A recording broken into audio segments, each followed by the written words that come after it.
Hai sobat, kembali lagi nih, di alur cerita manusia abadi berjudul Connect episode ketiga.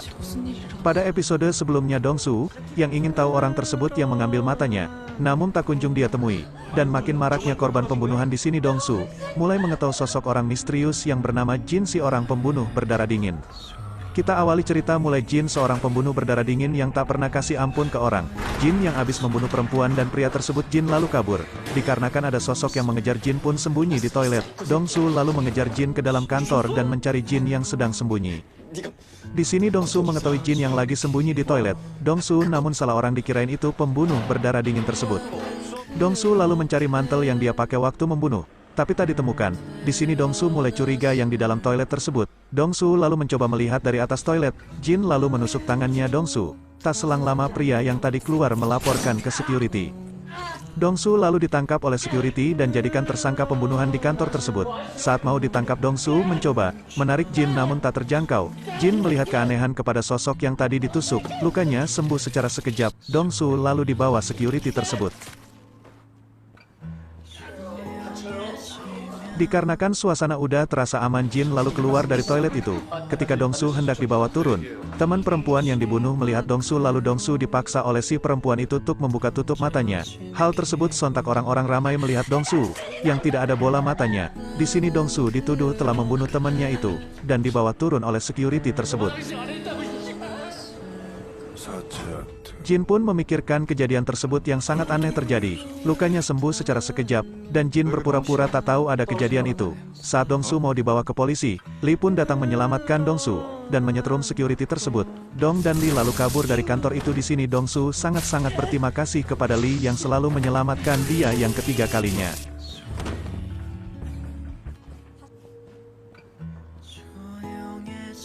Komandan Choi lalu mengecek CCTV guna melihat pergerakan Dongsu dan Lee. Saking ribet masalah teka-teki itu, Komandan Choi sampai berdarah di hidungnya. Komandan Choi pun mulai mencari yang Dongsu katakan tentang mantel dan mengikuti Jin. Pada saat itu, Komandan Choi lalu menemui Jin dan bertanya kepada Jin.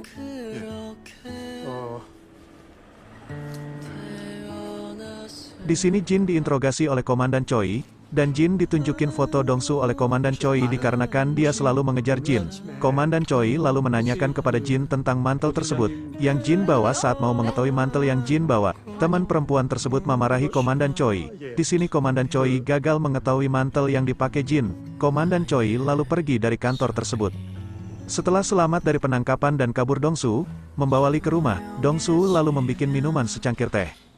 Dan Lee melihat-lihat rumah Dongsu, dan di sini Lee melihat foto waktu Dongsu kecil. Di sini Dongsu bertanya kepada Lee kenapa sering membantu dirinya, dan ingin tahu tentang Connect. Lee pun menceritakan tentang dulu sewaktu kecilnya, yang pernah diselamatkan oleh seorang anak, yang mau ditabrak truk sampah. Di situ Lee diselamatkan oleh seorang anak kecil, namun dia tak selamat dan semua hancur badannya. Sekejap badan hancur tersebut kembali lagi, seperti semula. Di sini Lee mau berterima kasih, tapi anak tersebut udah tidak ada. Lee lalu mencari-cari anak kecil yang dulu menolong tersebut, namun tak kunjung dia mendapatkan infonya dari seorang anak tersebut. Semakin bertambahnya tahun semakin dewasa, Lee mendengar lagi legenda urban atau tubuh yang tidak bisa mati. Lee pun mulai mencari-cari infonya lagi di penjuru kota.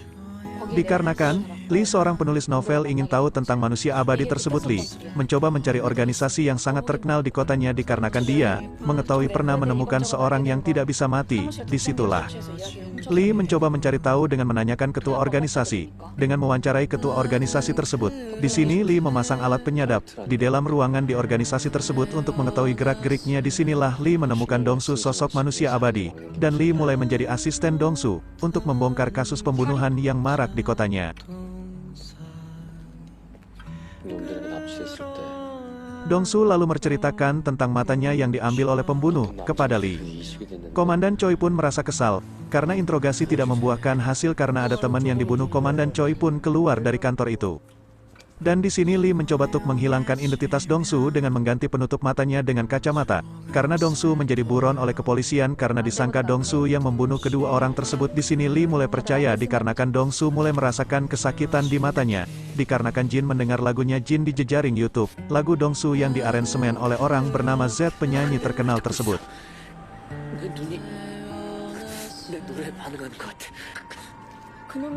Lee mendengar cerita Dongsu yang selalu kesakitan ketika mendengar lagunya. Lee mencoba mencari, dan ingin membantu Dongsu mendapatkan pembunuhan berdarah dingin itu. Keesok harinya Jin mencoba mencari tahu karena lagu itu terdengar di mana-mana dan viral. Jin pun ingin kerjasama memasang iklan perusahaannya kepada musisi terkenal tersebut. Tak sengaja Lee mencoba mendengar, organisasi sekelompok pemburu organ tersebut mendengar percakapan ke seseorang anak buahnya dia, tentang kata mata, dan Lee mengetahui mata yang dipakai Jin itu matanya Dongsu yang dimentransplantasi. Tak lama kemudian alat penyadap kepunyaan Lee diketahui oleh organisasi pemburu organ. Lee pun langsung meninggalkan tempat tinggalnya.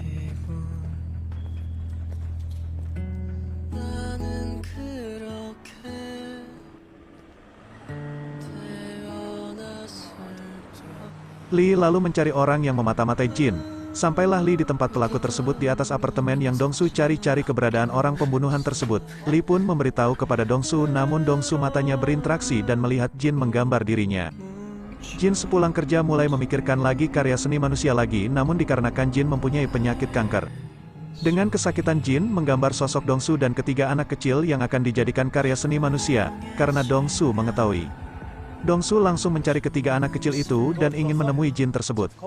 Saat waktu mencari Jin, teman seorang seniman jalanan memanggil untuk dengerin aransemen lagunya Dongsu yang dinyanyikan oleh musisi jalanan tersebut. Namun saat menyanyikan lagu Dongsu matanya mulai interaksi, dan melihat Jin sedang mengikuti Dongsu. Dongsu pun melihat dia yang ada di mobilnya tersebut, dan Dongsu mengejarnya namun tak kunjung mendapatkan. Malah Dongsu ditangkap oleh pihak kepolisian. Karena Dongsu buronan kepolisian, Dongsu masuk ke ruangan guna diinterogasi oleh Komandan Choi, untuk mengakui pembunuhan kedua orang yang ada di atas kantor waktu itu. Dan di sini alur cerita Dongsu seorang manusia abadi episode ketiga berakhir. Jangan lewatkan episode 4-nya. Terima kasih telah setia menonton di channel MG Video. Jangan lupa subscribe.